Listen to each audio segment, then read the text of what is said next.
Bismillahirrahmanirrahim. Assalamualaikum warahmatullahi wabarakatuh. Alhamdulillahilladzi arsala rasulahu bil huda wa dinil haqq liyudhhirahu 'ala dini kullihi walau karihal kafirun walau karihal musyrikun.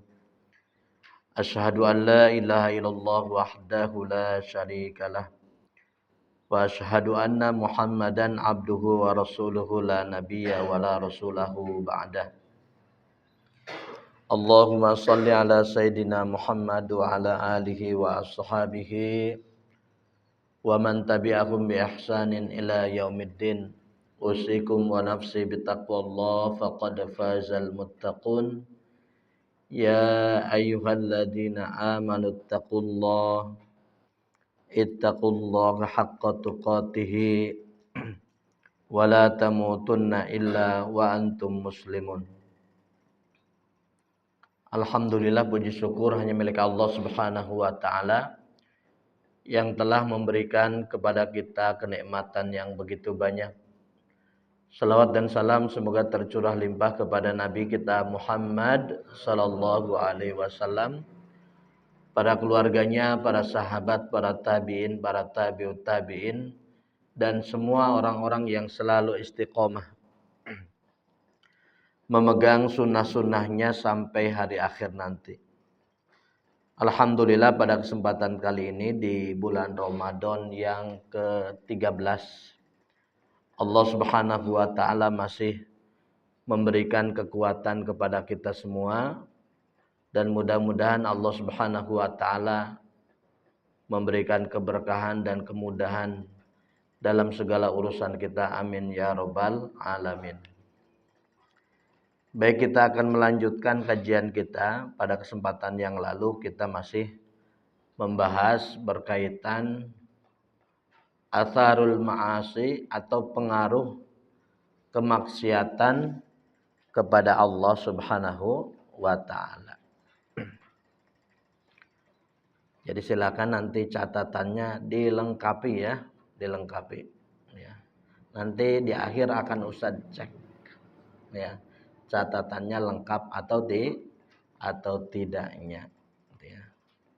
Ya nanti insyaallah bisa di akhir nanti ada pengecekan catatan selama kajian di bulan Ramadan ya. Yang catatannya berserakan dan tidak jelas, maka cepat-cepat untuk disalin, ditulis kembali dan digabungkan. Itu menunjukkan apa? Menunjukkan antum itu serius atau tidak, teliti atau tidak, fokus atau tidak, butuh atau tidak. Itu dilihat dari akhir nanti catatannya. Jadi para penuntut ilmu itu seperti itu. Ilmu sedikit apapun itu tercatat rapih ya. Jadi antum jangan mengaku penuntut ilmu kalau nyatet saja masih nggak jelas dan asal-asalan.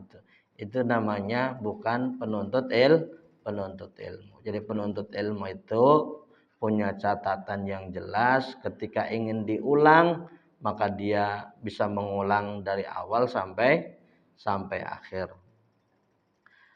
Poin yang selanjutnya, wa minha ya, masih berkaitan dengan pengaruh maksiat.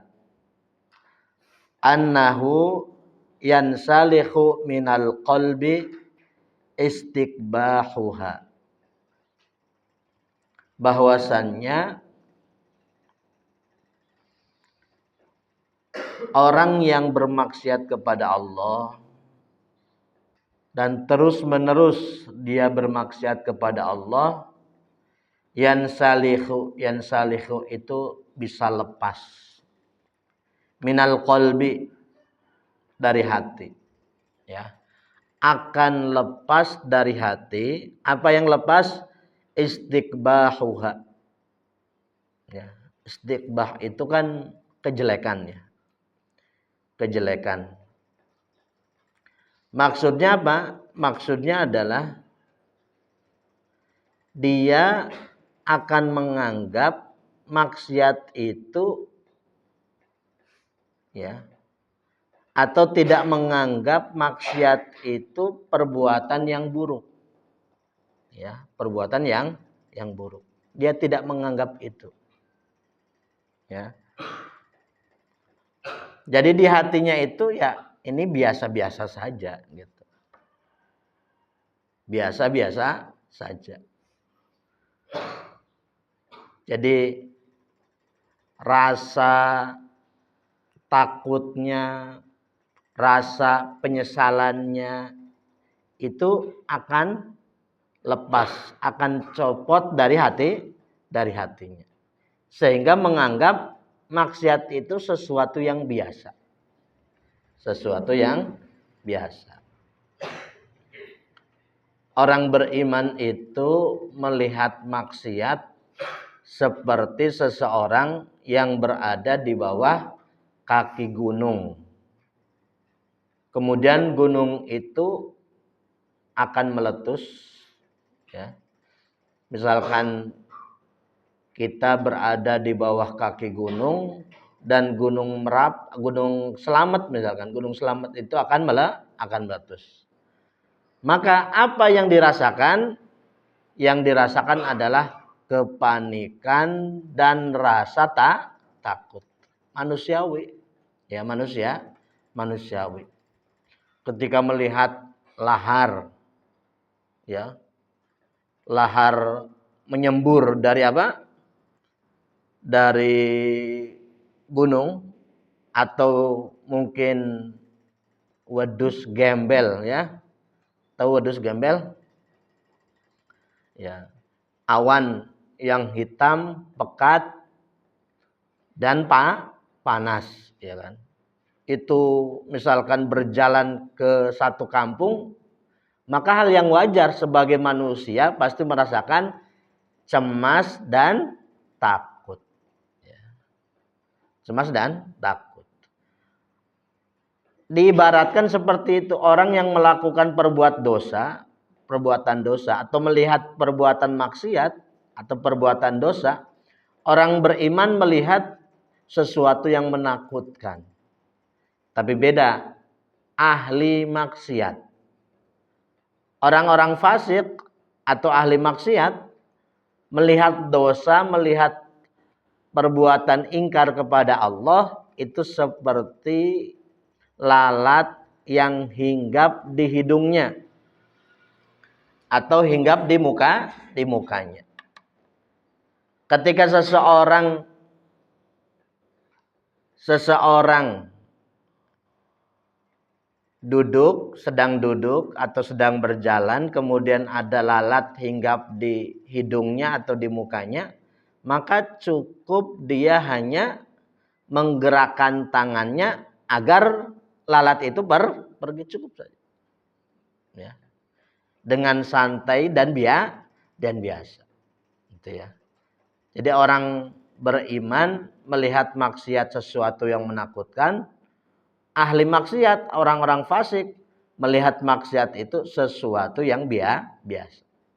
Kenapa dia melihat sesuatu yang biasa? Karena tadi yansalihu wa hu annahu yansalihu min qalbi istiqbahuha, karena dicabut, ya, dilepaskan, ya, rasa, ya, rasa yang ada di dalam hatinya itu dilepaskan, sehingga dia menganggap itu sesuatu hal yang biasa saja. Itu ya.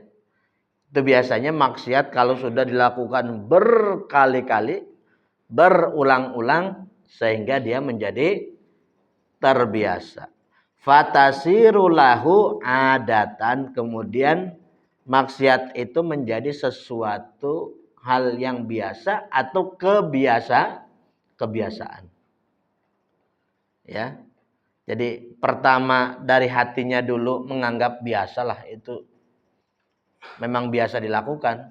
Kedua, akan menjadi sesuatu yang terbiasa dilakukan. Gitu ya. Itu perbuatan maksiat atau perbuatan dosa.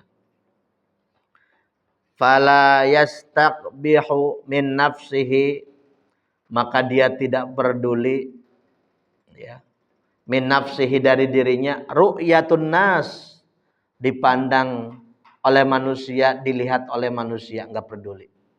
Gitu ya. Udah nggak peduli lagi. Saya mau berbuat ini ya terserah saya, apa urusannya sama kamu gitu ya. Lu gua gitu. Terserah saya. Saya mau mabok, ya terserah saya.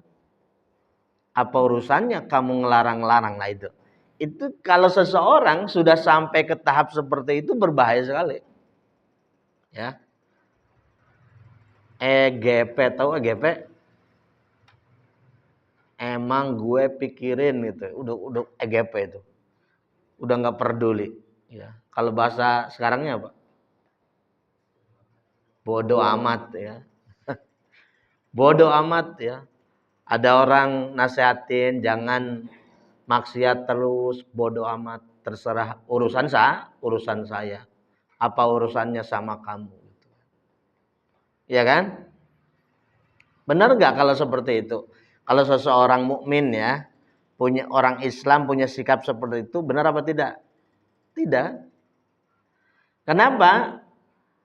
Kamu yang mabuk, kamu yang zina, kamu yang maksiat, kamu yang judi, kamu yang ini dan itu, tapi akibatnya yang dapat siapa? Semuanya. Benar nggak? Semuanya. Kalau longsor datang siapa milih-milih? Hari ini mau longsor, tolong orang-orang yang suka sholat minggir dulu, gitu? Kan enggak. Ya longsor, yang maksiat kena, yang rajin sholat juga kena. Jadi seperti itu ya. Jadi hati-hati kalau orang sudah emang gue pikirin atau bodoh amat, itu penyakit hati yang sangat besar, bahaya. Kalau seseorang sudah tidak peduli lagi dengan pandangan manusia. Kita itu kan minimalnya tidak berbuat maksiat karena manusia, itu udah bagus. Kenapa kamu nggak mencuri? Takut dilihat oleh manusia. Lumayan itu, ya kan? Kamu kenapa nggak zina? Takut ketahuan sama bapak dan ibu. Bagus kan? Bagus itu. Kamu kenapa nggak judi? Takut dimarahin bapak dan ibu. Nah, itu bagus. Meskipun masih karena meninggalkan sesuatu, masih karena manusia. Kalau kita belum bisa meninggalkan sesuatu kejelekan karena Allah, minimalnya kita meninggalkan kejelekan karena manusia. Paham ya? Ya. Wala kalamahum, dan enggak peduli ucapan manusia, udah enggak peduli. Terserah saya mau disebut sebagai berandalan atau pezina, tukang mabok atau tukang judi online, terserah orang mau bilang apa. Yang penting saya happy dan senang melakukannya. Itu bahaya. Kalau sudah seperti itu sangat bahaya. Ya. Karena normalnya manusia, berarti itu kan rasa malunya sudah hilang. Maka yang paling bahaya itu ketika seseorang sudah tidak punya rasa malu. Itu bahaya sekali. Ya. Gimana hadisnya? Muhammad. Ada kan? Hadis arba'in. Gimana bunyi hadisnya? Fadil? Ya. Idza lam tastahi fasna masid. Kalau kamu nggak malu, berbuat sesukamu. Kalau nggak malu. Tapi kalau malu, jangan. Ya. Jadi di antara mahkota kemuliaan seorang mukmin adalah mempunyai rasa malu. Ya, mempunyai rasa rasa malu. Ya. Malu itu harus ditempatkan pada tempatnya. Antum kalau berbuat salah, antum kalau maksiat ya malu. Tapi kalau berbuat baik jangan malu. Ya, apa? Jangan malu. Kalau berbuat baik berani, jangan malu. Jangan dibalik. Maksiat enggak malu, berbuat baik malu. Ya. Nah, terus wahada inda arbabil fusuk. Dan ini ya yang dimiliki oleh arbabil fusuk, yaitu pemuka-pemuka orang-orang fasik. Ya, pemuka-pemuka orang-orang fasik. Huwa ghayatut tahattuk wa tamamul ladzat. Dia menginginkan apa? Tujuannya adalah ya, ghayatut tahattuk, yaitu tujuannya adalah ya, tidak peduli kepada manusia, wa tamamul ladzah, dan menginginkan sempurnanya kelezatan menurut orang ahli maksiat. Ya. Jadi kalau orang sudah tidak punya rasa malu dan maksiat menjadi sesuatu kebiasaan, dan bahkan dia tadi nggak peduli urusan manusia mau bilang apa, manusia mau lihat, manusia nggak lihat, terserah. Yang penting saya berbuat maksiat seperti itu. Itu adalah ya yang dimiliki ya tujuan yang dimiliki oleh para pemuka orang-orang fasik. Tahu ya fasik ya? Ada mukmin, orang yang beriman kepada Allah, ada munafik yang tidak jelas, mukmin enggak, ya, kafir enggak, kufur ta. Tapi mereka kufur. Ngaku beriman ketika dengan orang beriman, ngaku iman ketika dengan orang kafir, ngaku kafir. Itu orang apa? Orang munafik. Orang fasik itu ahli maksiat. Ya.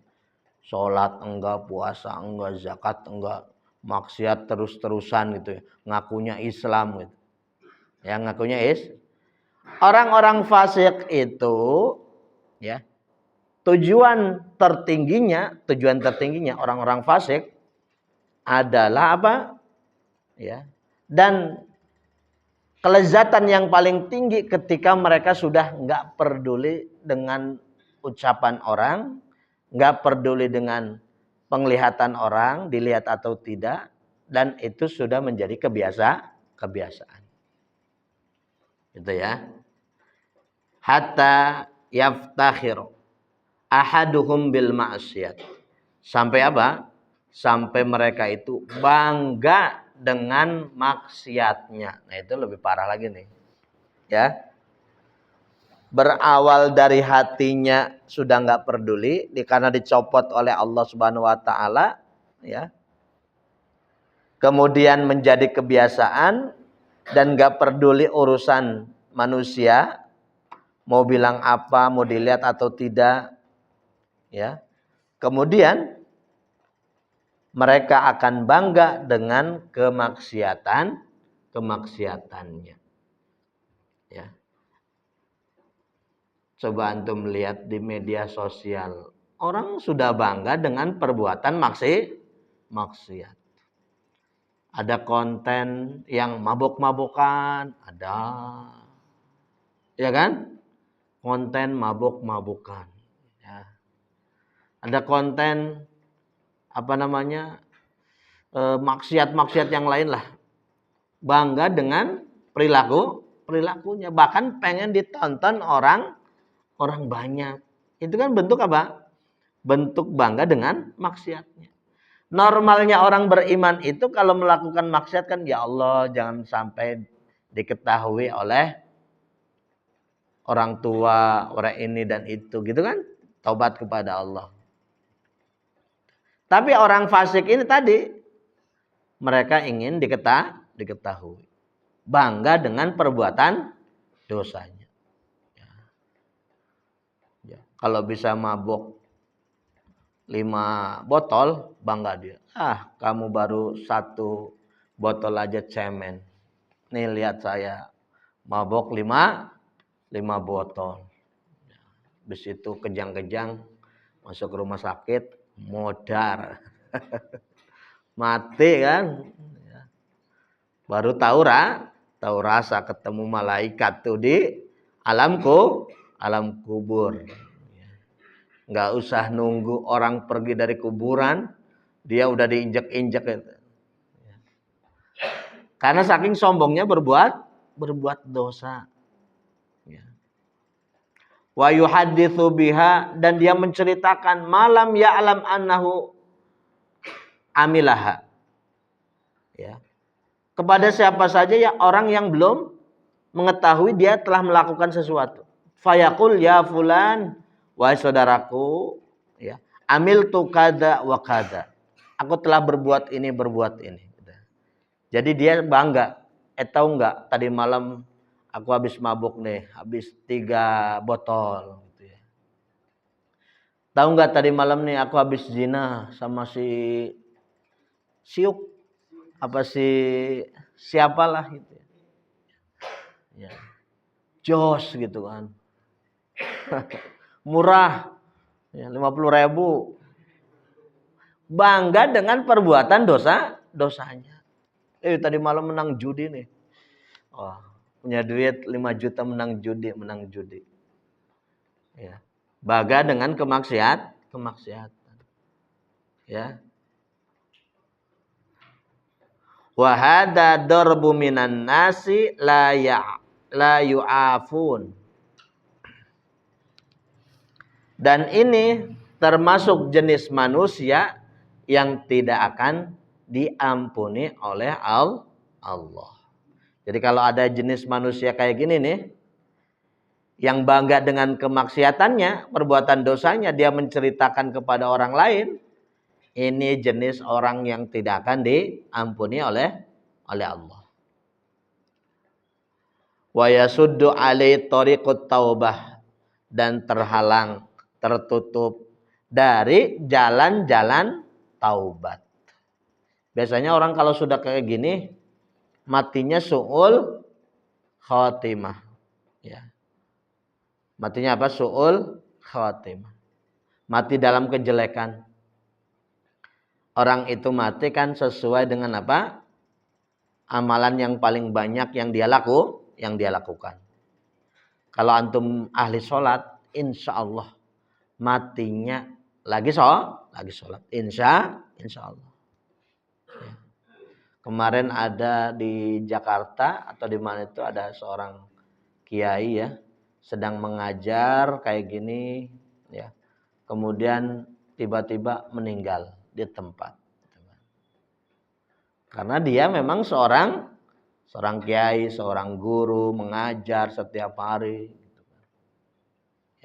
Kalau orang sukanya zina, ya tidak jauh-jauh, insya Allah dia matinya juga akan sedang berzina. Ya. Kalau tukang mabok, siapa yang tukang mabok kan matinya lagi minum oplosan kan? Minum oplosan, anak muda, sekarat, mati. Ya. Orang yang suka ngetrek, suka balap motor, matinya lagi apa? Kebanyakan. Ya lagi gini, jeder, nabrak pohon, sekarat di tempat, mati. Ya kan?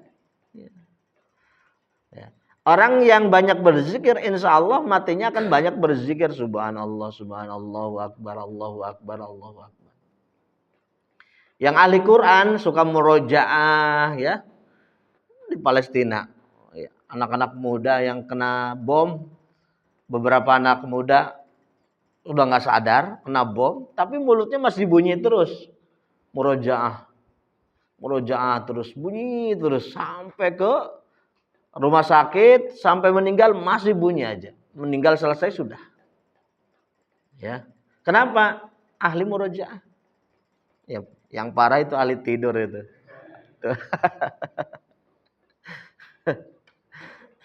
Yang ahli tidur, ahli ngantuk, nah itu mungkin lagi ngantuk, geser dikit kepalanya, jedat, lah, los, udah hilang napasnya. Yang suka banyak tidur, ya, lagi tidur ngorok, mati. Ya, mending lah daripada lagi maksiat kan, mendingan lagi tidur atau lagi ngantuk. Kalau nggak lagi ibadah minimal kan kita lagi tidur, ya. Kemudian meninggal. Seorang mujahid yang berperang di jalan Allah, insya Allah meninggalnya di medan tempur. Ya. Meskipun nggak semua, itu kan ahli sedekah. Ya. Jadi semuanya tergantung amalan kita. Ya. Jadi gitu. Watu gelaku anhum abwabuha, dan tertutup pintu-pintunya fil ghalibi. Kama qala Nabi sallallahu alaihi wasallam, kullu ummati mu'afa illal mujahirin. Semua umatku itu akan diampuni oleh Allah. Pintu taubat itu sangat luas. Kecuali al-mujahirin, orang-orang yang terang-terangan berbuat dosa. Siapa itu? Wa inna minal ijhar, dan di antara bentuk ya ijhar, ayasturallahul abd, Allah menutup seseorang, ya, seorang hamba. Maksudnya ditutup oleh Allah maksiatnya, orang nggak ada yang tahu. Summa yusbihu, kemudian di pagi hari, ya, yafdahu nafsahu, malah dia membuka, ya, membeberkan perbuatan dosanya. Tadi malam saya berbuat ini, tadi malam saya. Padahal Allah sudah menutupi. Dia pagi hari malah menceritakan. Wa yaqul ya fulan, wahai fulan, amil tu yauma kada wa kada. Aku hari ini telah berbuat ini kada wa kada. Fayahtaku nafsahu, dia telah menelanjangi diri sendiri dengan perbuatan maksiatnya tadi. Wa qad bata, ya, dan Allah telah, ya, menutup, ya. Allah Subhanahu wa taala menutupnya. Menutup pintu taubat. Itu ya, jadi perbuatan maksiat itu sangat berbahaya karena bisa menjadi kebiasaan. Ya, bisa menjadi kebiasaan. Kalau sudah menjadi kebiasaan, itu yang sulit hilangnya. Jadi kalau sudah kebiasaan itu sulit hilang. Ya. Wa minha, dan selanjutnya, anna kulla ma'siyatin minal 'asi fahiya mirathu an ummati minal ummami, ya, bahwa semua maksiat itu adalah warisan dari ahli maksiat, umat-umat allati ahlakahallah, yang Allah hancurkan azza wa jalla. Jadi maksiat-maksiat yang ada itu adalah warisan dari umat-umat orang-orang yang melakukan maksiat di zaman dahulu. Misalkan falutiyah, ya, perilaku homoseksual. Perilaku apa? Homoseksual. Ya. Baik itu lesbiannya, perempuan sesama perempuan, Ya. Baik itu gaynya, ya, laki-laki sama laki-laki, ya. Laki-laki sama laki-laki. Kalau di Indonesia sebutnya apa? Homo ya. Gampangannya homo gitu. Sesuka sama jenis. Lesbian, gay, biseksual. Biseksual itu berarti suka kedua-duanya. Ke laki-laki suka, ke perempuan suka ini. Maruk ya. Lihat laki-laki seneng padahal dia laki-laki. Lihat perempuan juga seneng. Tambah transgender. Ya. Tadinya laki-laki berubah jadi perempuan dengan operasi plastik, ya. Operasi plastik. Yang tadinya perempuan jadi laki-laki dengan operasi plastik. Yang tadinya laki-laki jadi perempuan ditambahlah, ya. Yang tadinya perempuan jadi laki-laki, ya begitu. Dengan operasi plastik. Sekarang jangan tertipu, ya. Jangan apa? Tertipu. Ada kan kisah seseorang yang menikah, ternyata laki-laki.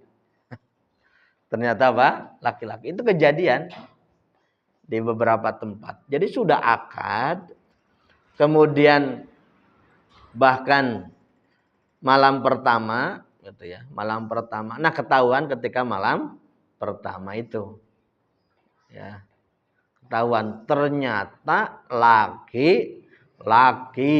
Waduh, ya Allah ya Rabbi. Udah hajatan, serahan ya. Udah bawa kambing, bawa lemari, bawa sofa, bawa mesin cuci, bawa ini dan itu, uang dapur dan yang lainnya, hajatan, di laki-laki, duanya laki-laki ya. Kondangan, orang udah pada tahu, nikahan, ya. Ternyata laki-laki. Di Indonesia, bukan di Thailand. Di Indonesia, terjadinya di Indonesia itu, ya. Maka harus hati-hati, ya. Kalau mau nikah jangan sekedar seradak seruduk kayak banteng ngamuk, ya. Sing penting wadon. Ternyata laki-laki. Maka harus jelas pelantarannya. Kalau mau nikah harus jelas, jangan asal nemu samping jalan, ya, nemu di kuburan, gitu, kuntilanak atau sindel bolong, ya. Harus jelas keluarganya siapa, dari mana, bapak ibunya, sekolahnya di mana, orangnya seperti apa, ya, gitu. Jangan asal seredak seruduk. Ya. Paham ya? Ya. Di zaman sekarang seperti itu. Mirasun an qaumil Lut. Perilaku homoseksual itu adalah warisan dari kaum Lut. Bukan dari Nabi Lut, kaumnya yang membangkang. Ya. Warisan dari kaumnya Nabi Lut alaihi salam. Mereka suka dengan sesama jenis, dan ini adalah penyakit, ya. Tapi insya Allah kalau di sini nggak ada ya. Normal insya Allah, ya. Apa ada? Insya Allah nggak ada, ya. Warisannya kaum Nabi Lut alaihissalam, dan ini tidak normal, ya. Karena Allah itu secara logika kan sudah jelas, ya. Allah itu sudah menciptakan berpasang-pasangan. Tangan kanan ada tangan kiri, kaki juga sama, sandal juga sama. perempuan ya dengan laki-laki, laki-laki dengan perempuan. Itu kan pasangannya. Ya, pasangannya seperti itu. Kalau dipaksakan, ya, kalau dipaksakan itu ya tidak jadi, ngerusak, akan merusak. Yang anehnya ayam saja nggak mau dengan ayam sesama ayam jantan. Kasih tahu Ustadz, kalau antum pernah melihat ayam jantan nyeruduk ayam jantan, kasih tahu. Ada nggak ngol pencinta ayam? Ayam goreng itu. Nggak ada kan? Kambing nggak ada. Ya. Kambing tidak ada. Hewan nggak ada yang suka sesama sama jenis. Manusia tapi ada. Ya. Jadi kalau dipaksakan ya rusak tatanan kehidupan. Tujuan pernikahan adalah apa? Memberikan kebahagiaan. Agar punya keturunan. Apakah kalau menikah sesama jenis itu akan ada keturunan? Ada enggak, Muhammad? Keturunan dari mana? Gimana caranya? Kecuali bayi tabung ya. Oh sekarang kan bisa ini bisa itu. Mempersulit diri. Terus kalau dia misalkan ngambil anak adopsi ya, adopsi anak. Ini laki-laki sama laki-laki, apalagi di Thailand udah legal ya, menikah sesama jenis. Laki-laki sama laki-laki ngadopsi anak. Lah terus anaknya mau bilang bapak dan mamanya kemana? Dua-duanya laki-laki bilangnya pak, yang satu pak, bapak-bapak itu. Ya kan? Yang bingung anaknya, ini bapak mana, ibu mana? Ya. Karena dua-duanya sama-sama laki-laki. Minta uang ke bapak, minta jajan ke bapak, dua-duanya bapak. Yang nganter sekolah bapak, yang kerja jadi kuli bangunan bapak. Yang di rumah nyuci piring dan masak bapak juga. Karena dua-duanya bapak. Gitu ya. Ini apa? Warisan dari umat kaumnya Nabi Lut. Wa ahdul haq, mengambil yang hak. Bizaidin, dengan apa? Dengan tambahan. Wadaf'uhun bin naqis, dan membayar dengan kurang. Mengurangi timbangan, ya. Itu juga termasuk warisan kemaksiatan. Mirasu qaumi Syuaib, warisan dari kaum Nabi Syuaib. Wal ulu fil ardi, sombong di muka bumi, bil fasidi, dengan merusak. Mirasu an qaumi Fir'aun, itu adalah warisannya dari kaum Fir'aun. Jadi kalau ada penguasa zalim, ya. Kalau ada apa? Penguasa zalim, mengkorup uang rakyat, menyengsarakan rakyat, didorong-dorong terus anaknya pengen jadi wakil presiden. Ya. Ya. Menyengsarakan rakyat, menyusahkan rakyat, yaitu dia mengikuti apa? Warisan dari Fir'aun. Fir'aun modern. Tidak boleh sebut nama ya. Fir'aun modern. Harus hati-hati. Rakyat susah, dia senang-senang. Rakyat miskin, dia kaya. Ya. Rakyat nangis, dia cekakak cekikik enak di rumahnya. Rakyat kelaparan, dia kenyang, serba ada. Anaknya kemana-mana pakai pesawat jet, ya, pergi kemana-mana. Nggak tahu tuh anak siapa. Anaknya Fir'aun kali ya. Watakaburu watajabbaru, takabur, sombong, congkak, angkuh. Mirasu qaumi Hud, itu adalah warisan kaum Nabi Hud alaihissalam. Ya. Fal'asi la basa thiyaba ba'di hadhil umam. Orang-orang yang bermaksiat itu telah memakai pakaian umat-umat ini.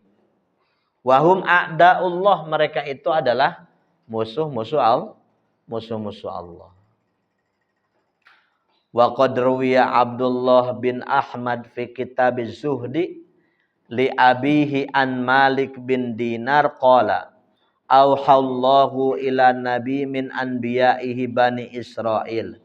Allah mewahyukan kepada para nabi kalangan Bani Israel, ya, agar mengatakan kepada kaumnya, la yadkhulu madakhila a'da'i, janganlah kalian masuk ke tempat-tempat musuh-musuhku, ya, tempat-tempat peninggalan orang-orang ahli maksiat, ya. Wala yalbisu malabisa a'da'i, dan janganlah kalian memakai pakaian-pakaian yang dulu dipakai oleh musuh-musuhku ahli maksiat tadi. Ya. Makanya kan ada larangan ke tempat-tempat yang dimurkai oleh Allah kan, dihancurkan. Zaman Nabi Lut, Nabi Soleh dan yang lainnya, itu kan ada larangan agar tidak berlama-lama di tempat itu. Kalau lewat suruh cepat. Tapi zaman sekarang malah foto, jadikan tempat rekreasi kan. Malah senang di sini dulu Nabi Lut dihancurkan, di sini dulu, ya sekedar untuk sejarah ya nggak apa-apa. Cuman ya cepat-cepat, nggak usah lama-lama, malah senang di sana. Ya. Nanti ketularan. Ya. Yang tadinya cowok ketika masuk sana, keluar jadi melambai, tulang lunak. Di sini nggak ada tulang lunak kan? Paham ya? Terus apa? Walayar qabu maraqib a'da'i, dan janganlah menaiki tunggangan-tunggangan musuh-musuhku. Walayut imu mata'im a'da'i, jangan memakan makanan musuh-musuh. Fayakunu a'da'i kamahum a'da'i, maka mereka akan menjadi apa? Musuh-musuhku. Ya. Jadi jangan ngikut-ngikut, ya. Tidak boleh apa yang namanya tasyabuh itu ya. Tidak boleh tasyabuh. Misalkan orang Yahudi pakaiannya kayak gimana, ya kita nggak boleh bertasyabuh kepada mereka. Itu ya. Gaya rambut, ya. Gaya jenggot, orang Yahudi kalau jenggotnya dikepang. Ya. Orang Islam ya jangan. Wa fi musnad Ahmad bin hadis Abdullah bin Umar anin Nabi sallallahu alaihi wasallam qol bu'itsu bisayf baina yaday sa'ah. Aku diutus dengan pedang di depanku hari kiamat. Maksudnya sebelum hari kiamat. Nabi Muhammad diutus sebelum hari kiamat dengan pedang. Ya. Hatta yu'badallahu wahdah, sampai apa? Ya. Mereka sampai Allah Subhanahu wa taala disembah dan tidak menyekutukan Allah.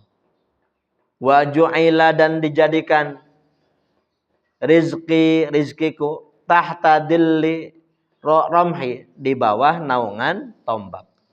Wa ju'ila, dan dijadikan kehinaan wasigharu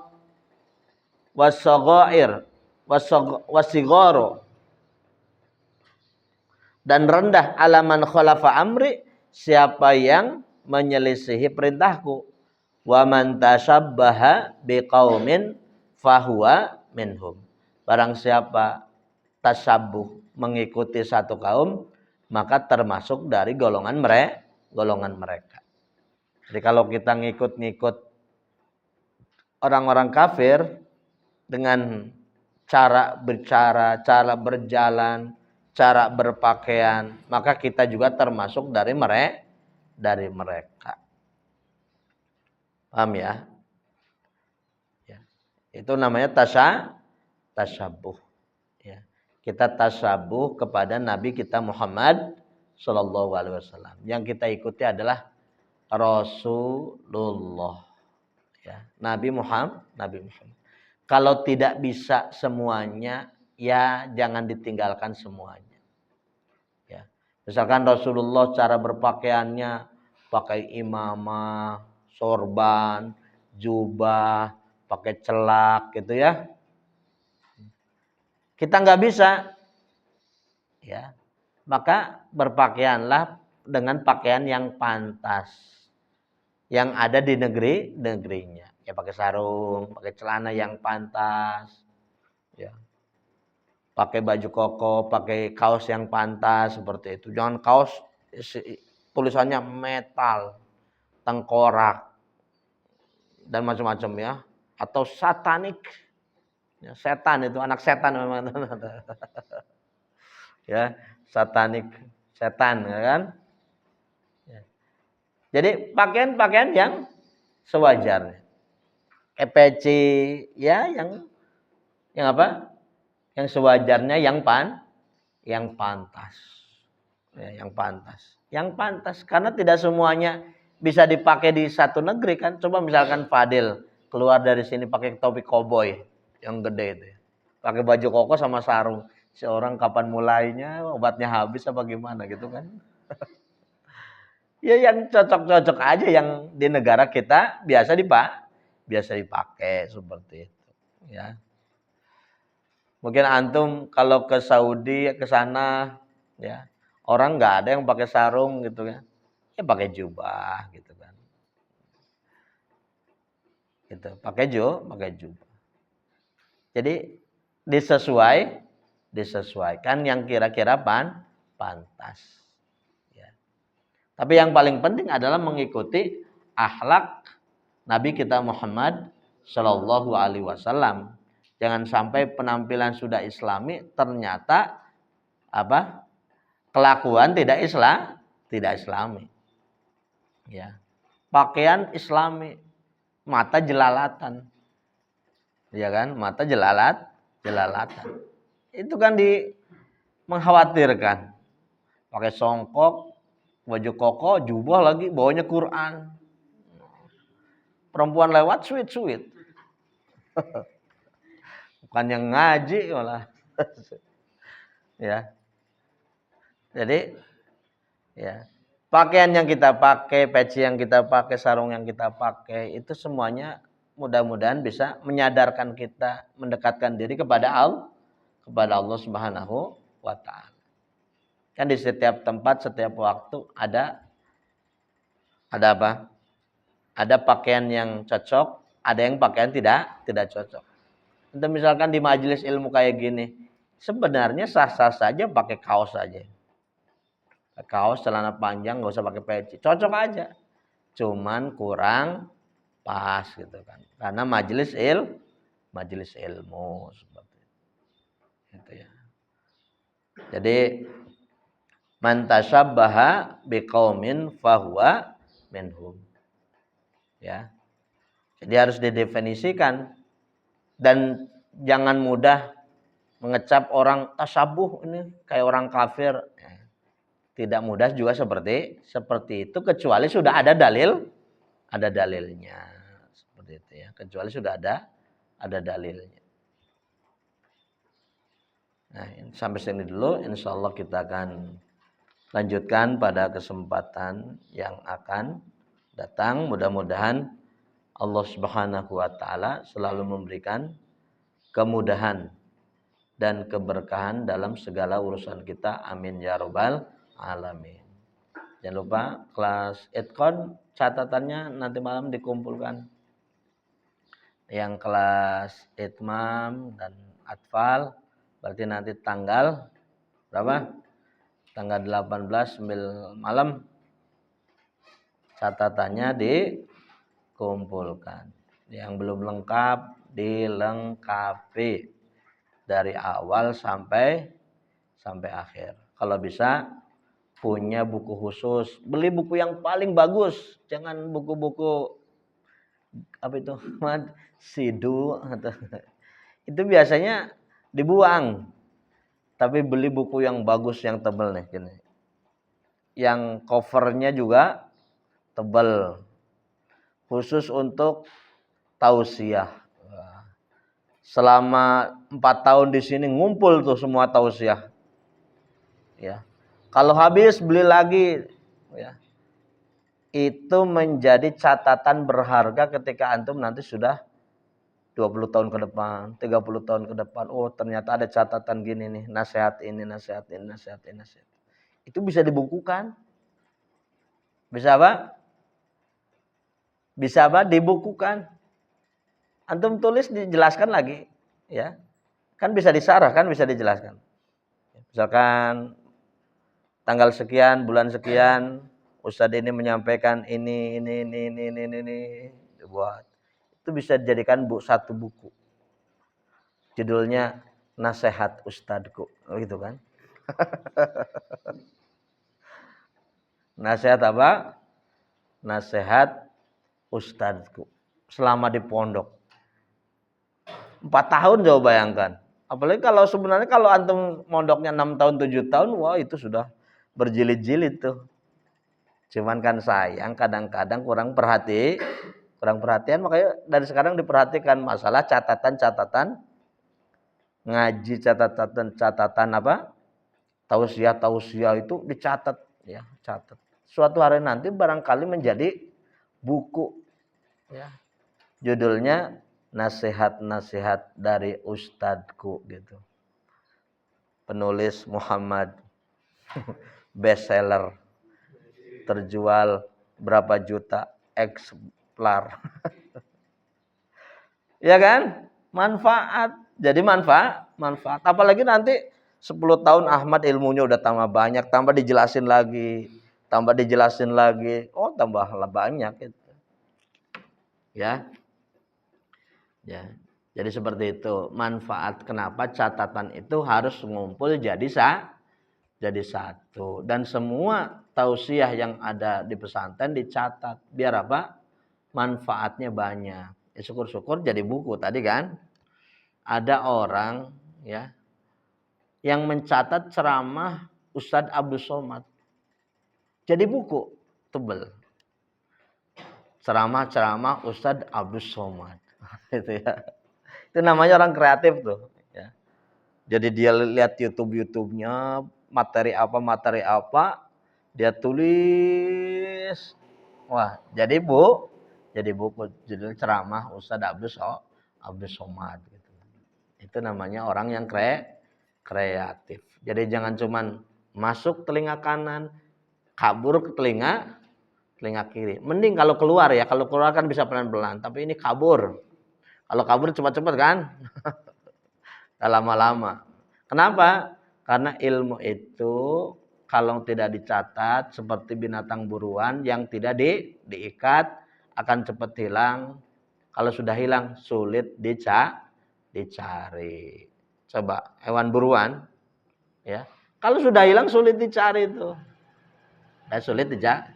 Begitu juga ilmu yang sudah disampaikan, kalau mengandalkan otak kita, memori kita, kita bukan Imam Nawawi dan Imam Syafi'i, ya. Bukan kan? Ya Ustaz yakin ya bukan. Kadang-kadang suruh diulang kembali apa yang disampaikan 1 jam, 2 jam kemudian sudah hilang. Nah itulah pentingnya apa? Pentingnya mencatat. Itu ya, pentingnya mencatat. Taib nahtam bi qiraatil hamdalah. Alhamdulillahirabbil alamin. Subhanakallahumma wa bihamdika Asyhadu an la ilaha illa anta astaghfiruka wa atubu ilaik. Assalamualaikum warahmatullahi wabarakatuh. Persiapan hataman ya? Taman Fadil. Aden.